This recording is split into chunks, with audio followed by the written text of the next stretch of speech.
शेतकरी मित्रांनो नमस्कार। सर्वप्रथम आपल्या YouTube चॅनल मध्ये सगळ्यांचं स्वागत। आणि आजचा व्हिडिओ देत असताना आपण भोपळा पिकामध्ये कामकाज करताना सुरुवातीपासून प्लॉटला नियोजन जर केलं आणि आलेलं शेड्यूल व्यवस्थित पद्धतीने फॉलोअप केलं तर आपण बघू शकतो अशा पद्धतीचा प्लॉट आपण या ठिकाणी तयार करू शकतो।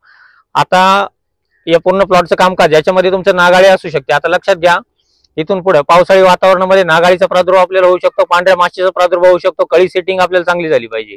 त्यानंतर आपण शेंड्याची टॉपिंग आपण कशा पद्धतीने करू शकतो याच्याबद्दल आपण या ठिकाणी चर्चा करत आहोत। त्यापूर्वी दादा तुमचं नाव, गाव आणि मोबाईल नंबर सांगा। माझं नाव Satish Arjun Jadhav, mobile number 8999321602। Mobile number परत एकदा सांगा। Mobile number 8999321602। बरं, तुम्ही आता आम्ही तुमच्याकडे आलो याच्या अगोदर आपण कांद्याला वगैरे काही स्प्रे दिले होते, बरोबर आहे? काय रिझल्ट वाटला? चांगले रिझल्ट। त्याच्यामुळे तुम्ही प्लॉट बुकिंग केला? त्याच्यामुळेच हा प्लॉट बुकिंग केला, बरोबर आहे। आणि भोपळ्याची कोणत्या प्रकारची आयडिया नसताना बरं, आणि आपल्याला म्हणजे कोणत्या आजपर्यंत लावलेलं नाही, पहिल्यांदा हा भोपळा लावला आणि पहिल्यांदा तुमचं मार्गदर्शन घेतलं। मार्गदर्शनच्या जसं शेड्यूल आलं तसं फॉलोअप करून त्या पद्धतीने मस्त रिझल्ट आले। बरं, आज हा प्लॉट 30 दिवसाचा प्लॉट आहे। 30 दिवसाचा प्लॉट झाला म्हणजे काल माझ्या मध्ये 30 दिवसाचा प्लॉट 30 दिवसाचा, बरोबर। 30 दिवसामधील डेव्हलपमेंट, एकदम मस्त डेव्हलपमेंट। जे स्प्रे आले, जे शेड्यूल आलं याच्यामध्ये काही चेंजेस केले होते का? नाही, काहीच नाही। हाय तेच पद्धतीने जसं आलं त्याच दिवशी जी तारीख आली त्याच दिवशी फवारणी, त्याच दिवशी आपण केलेलं कामकाज, ड्रिपचं ऍप्लिकेशन सुद्धा त्याच दिवशी आपण केलं। सुरुवातीच्या ड्रिंचिंग आपण करून घेतल्या, बरोबर आहे। आता शेड्यूल सांगा काय काय आलं होतं?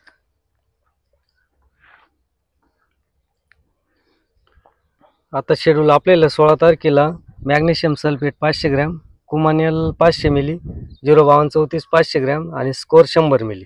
बरं, करप्यासाठी पहिली फवारणी। नंतर त्याच्यानंतर दुसरी फवारणी 19 साला आली होती, प्रोक्लेम 100 ग्रॅम, मॅग्नेट 250 मिली, आणि तिसरी फवारणी आली 05234 500 ग्रॅम, बोरॉन 100 ग्रॅम, प्रोस्टीन 500 मिली आणि रोको 250 ग्रॅम। म्हणजे आपण या तिन्ही फवारणी, आता लक्षात घ्या, या सर्व फवारणी आपल्याला थ्रिप्स असेल, आळी असेल, लाल कोळी असेल, त्याच्यानंतर पुढे जाऊन आपल्याला जी कळी सेटिंग म्हणतो आपण, याच्यासाठीच्या ज्या फवारणी आल्या त्या कम्प्लिटली त्यांनी त्या ठिकाणी आपल्याला आलेले आहे। आता याच्यानुसार त्यांना कामकाज करायचे किंवा प्रत्येक शेतकऱ्यांनी त्या ठिकाणी कामकाज करायचे। ड्रिपचे ऍप्लिकेशन सुद्धा सांगा काय काय आले? ड्रिपचं application calcium nitrate 5 kilo, 13045 5 kilo, आणि त्याच्यानंतर दुसरे आले होते फसल रक्षक 1 किलो आणि संजीवनी 1 किलो। आता लक्षात घ्या, ह्या जे डोस तुम्हाला आलेले असतात, आता IPL कंपनीचे तुम्हाला त्या ठिकाणी फसल रक्षक असेल, आता हे ज्या आपण ज्या ठिकाणी तुम्हाला बॅक्टेरियाचा वापर करायला होतो, आता बऱ्याच शेतकऱ्यांना अडचण येतात, खोडामध्ये जे आपण म्हणतो की खोडे चिरतात, डिंक त्यातून बाहेर येतो आणि बऱ्याच वेळेस वेल मोठे झालेले पण सुकून जातात। आता याच्यासाठीच आपल्याला प्रिव्हेंटिव्ह त्या ठिकाणी काम करायचे। आता या फवारण्या तुम्हाला मॅग्नेशियम सल्फेटची फवारणी असेल, कोजिनची फवारणी असेल, या फवारण्या घेत असताना आपल्याला जे पानाची साईज तुम्ही जर बघितली तर आज जवळजवळ भोपळ्याच्या पानाची साईज ही अतिशय मोठी, तुम्हाला प्रत्येक झाडाची जरी बघितली तर अतिशय सुंदर त्या ठिकाणी तुम्हाला दिसून येईल। याच्यानंतरच्या फवारण्यांमध्ये सुद्धा आपल्याला जी त्यांनी फवारणी सांगितली की याच्यानंतर फवारणी आलेली, त्याच्यामध्ये तुम्हाला 05234 500 ग्रॅम, प्रोस्टीन 500 मिली आणि बोरॉन 100 ग्रॅम आणि रोको 250 ग्रॅम, ही फवारणी सुद्धा आपल्यासाठी तितकीच महत्वाची राहणार आहे। आता ही फवारणी केल्यानंतर आपल्याला शेंडा टॉपिंगला आता सुरुवात या ठिकाणी होणार आहे। एक साधारणतः 3 ते 4 दिवसामध्ये शेंडा टॉपिंगला सुरुवात होईल, त्यानंतर कळी सेटिंग आपली त्या ठिकाणी चांगली होईल। आता शेंडा टॉपिंग करत असताना तुम्ही लक्षात घ्या, जी आपली की वरती शेंडा वाढायला सुरुवात झालेली, याच्यानंतर आपण कुठून आपल्याला शेंडा मारायचा हे पण आपल्या लक्षात आलं पाहिजे। की आपण या ठिकाणी तुम्ही बघू शकता, या ठिकाणी पहिली त्या ठिकाणी कळी असेल किंवा या फांदीला जर बघितलं आपण, या ठिकाणी पहिल्या पानाजवळ आपल्याला कळी त्या ठिकाणी दिसून येईल, दुसऱ्या पानाजवळ कळी दिसून येईल आणि तिसऱ्या पानाजवळ आपल्याला नर त्या ठिकाणी दिसून येईल। याच्यानंतर आपल्याला शेंडा टॉपिंग करायचं आहे। शेंडा टॉपिंग केल्याच्या नंतर आपले दोन्ही कळ्यांची सेटिंग आपल्याला त्या ठिकाणी चांगल्या पद्धतीने होईल। आता याच पद्धतीची पूर्ण जशी वाढ होत जाईल तशा पद्धतीने आपल्याला त्या ठिकाणी त्याची सेटिंग आपल्याला करून घ्यायची। आता याच्यानंतर राहिला विषय की आपण एक स्प्रे नागाळीसाठी सुद्धा आपण काढून घेणं तितकाच गरजेचं आहे। त्याच्यामध्ये तुम्हाला आबासीन 100 मिली, लक्षात घ्या, चांगल्या क्वालिटीचं, चांगल्या कंपनीचं आबासीन आपल्याला 200 लिटरला 100 मिली त्या ठिकाणी घ्यायचंय।